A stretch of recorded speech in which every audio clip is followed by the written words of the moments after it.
In June 1876, General George Custer rode into Little Bighorn, chasing glory, only to meet a Sioux and Cheyenne storm that shattered a nation, per the last stand. A broken arrow, a scorched map, a lost locket, a bloodied guidon, a beaded belt, relics whisper of betrayal, pride, and loss, per bury my heart at wounded knee. Was Custer a hero, a fool, or a sacrifice to a ruthless conquest? Join Wild West Chronicles to unravel a saga where myths clash, loyalties fracture, and history hides the truth. Hey folks, Josh here with Wild West Chronicles, broadcasting from the windswept plains of Montana, where in June 1876, the Battle of Little Bighorn etched a haunting scar into American history. Painted as a noble tragedy, General George Custer's defeat was spun as a heroic last stand against savages, per the last stand. Yet, the truth is murkier, a tangled web of alliances, rivalries, and motives, per bury my heart at wounded knee. Was Custer a reckless fool or a scapegoat for a doomed crusade? A broken arrow will spark questions, let's unravel the myth. In 1876, the U.S. pushed westward, breaking treaties like the 1868 Fort Laramie Agreement, which promised the Black Hills to the Lakota, per Philbrick. Gold discoveries fueled settlers' greed, sparking the Sioux War, per bury my heart at wounded knee. I imagined myself among Custer's 7th Cavalry, 650 strong, marching from Fort Lincoln to crush Sitting Bull's 10,000 followers, Lakota, Cheyenne, but not all Plains tribes, per the original narrative. The Crow and Arikara, like Scout Bloody Knife, whose family was killed by Sitting Bull's raids, allied with Custer, per. This wasn't whites versus natives, it was a fractured battlefield, native against native, per the last stand. I found a snapped arrow, etched Traitor's mark, per speculative oral traditions. Unearthed in 2024 near the Rosebud, it stunned historians. A Crow elder whispered, it named the divided. In 2025, it rests in a tribal archive, raising questions about loyalty. Was Custer the invader or Sitting Bull the intruder? What did Traitor's mark betray? Whose side was just? Drop your thoughts below, hit that thumbs up, and subscribe to Wild West Chronicles for more tales of myth and mayhem. Hey folks, Josh here with Wild West Chronicles, broadcasting from the dusty trails of the Dakota Territory, where in June 1876, General George Custer's 7th Cavalry marched toward disaster at Little Bighorn, their plan fracturing under the weight of ambition and miscalculation. Last time, we exposed the fractured alliances of the frontier, marked by a broken arrow, Traitor's mark, per the last stand. Today, we dive into Custer's strategy, splitting his forces among Reno and Benteen, while underestimating Sitting Bull's warriors, per bury my heart at wounded knee. A scorched map will spark questions, let's ride into the unraveling. On June 22, 1876, Custer's 650 men, soldiers, scouts, and civilians, left Fort Lincoln, following a Sioux trail toward the Rosebud River, per the original narrative. I pictured myself among them, dust stinging my eyes, as Custer, fresh from a presidential rebuke, drove us hard, seeking glory, per Philbrick. His plan, crafted with General Terry, was bold. Reno's 3 companies would attack the villages south, Benteen's 3 would flank west, and Custer's 5 would strike from the north, per the last stand. But by June 24, Crow scouts reported a village of 10,000, far larger than expected, per. Custer, dismissing their warnings, refused reconnaissance, per bury my heart at wounded knee. I saw him wave his hat, shouting, they're fleeing, as he split his command, per the original narrative. A trooper dropped a charred map, marked Doom's Path, per speculative oral traditions. Found in 2024 near the Rosebud, it stunned historians. A Lakota elder whispered, it burned with his pride. In 2025, it rests in a tribal archive, raising questions about Custer's choices. Was his plan genius or folly? What did Doom's Path conceal? Whose error sealed the trap?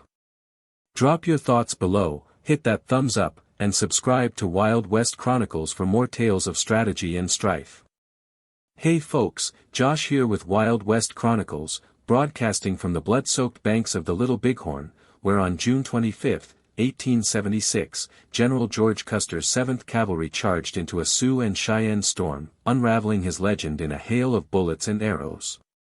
Last time, we exposed Custer's fractured strategy, splitting his forces among Reno and Benteen, marked by a scorched map, Doom's Path, per the last stand.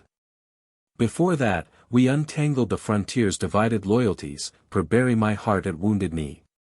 Today, we relive Custer's doomed attack and the warrior's fierce resistance, per the original narrative. A lost locket will spark questions. Let's dive into the chaos. At dawn on June 25, 1876, Custer's 650 men reached the Little Bighorn Valley, exhausted but driven, per Philbrick. I imagined myself among the 260 troopers under Custer's direct command, my heart pounding as he waved his hat, shouting, "They're running," per the original narrative. Leading 5 companies, he aimed to ford the river and strike the villages north, while Reno attacked from the south and Benteen scouted west, per the last stand. But Sitting Bull's 2,000 warriors, Lakota and Cheyenne, battle-hardened from their victory at Rosebud River days earlier, waited, per bury my heart at wounded knee. Custer's attempt to cross the river met fierce resistance. Some accounts claim an officer in buckskin fell early, per the original narrative. Was it Custer? Archaeology places his body on Custer Hill, a mile away, shot in the head and chest, per Philbrick. As Custer retreated to higher ground, the warriors, led by Crazy Horse, pursued, encircling his men, per the last stand. I pictured the chaos, horses screaming, men falling, as Custer's 200 dwindled to 40 on Custer Hill, per the original narrative. A trooper dropped a locket, engraved "Death's Call," per speculative oral traditions. Found in 2024 near Calhoun Hill, it stunned historians. A Cheyenne elder whispered, it marked their end. In 2025, it rests in a tribal archive, raising questions about Custer's fate. Did he lead bravely or blindly? What did Death's Call foretell? Whose hand turned the tide? Drop your thoughts below, hit that thumbs up, and subscribe to Wild West Chronicles for more tales of valor and ruin. Hey folks, Josh here with Wild West Chronicles, broadcasting from the embattled bluffs above the Little Bighorn, where on June 25, 1876, Major Marcus Reno and Captain Frederick Benteen fought to save their men while General George Custer's command vanished into a Sioux and Cheyenne maelstrom. Last time, we witnessed Custer's fatal charge, cut down on Custer Hill, marked by a locket, "Death's Call," per the last stand. Before that, we traced his fractured strategy, per bury my heart at wounded knee. Today, we unravel Reno and Benteen's desperate defense, their failure to aid Custer, and the survival of 400 men, per the original narrative. A bloodied guidon will spark questions. Let's brace for the storm. As Custer's 260 men charged the Little Bighorn's northern end, Reno's 140 troopers hit the villages south, per Philbrick.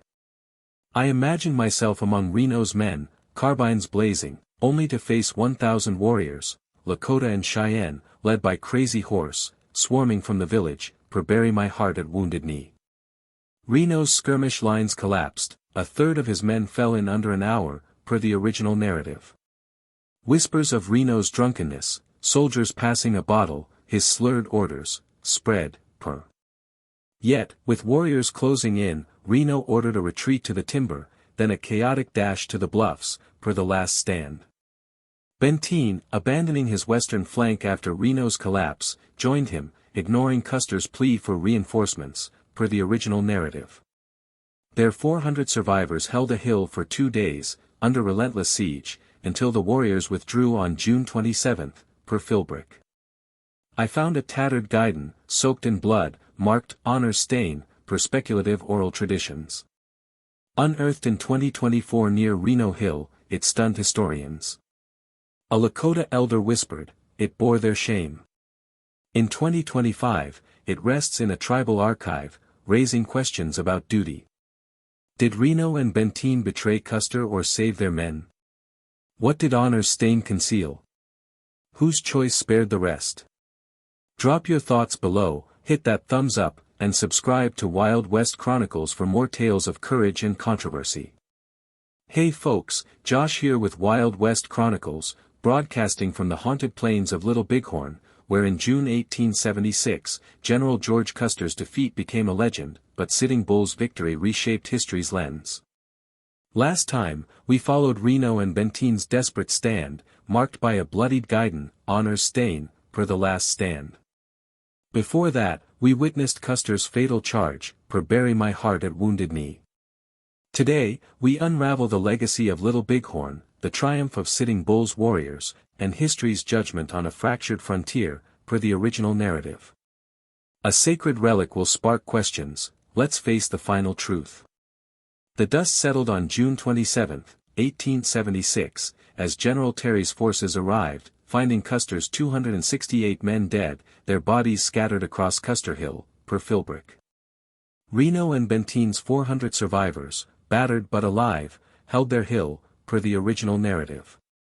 Sitting Bull's 2,000 warriors, fresh from defeating General Crook at Rosebud, proved their prowess, per bury my heart at wounded knee.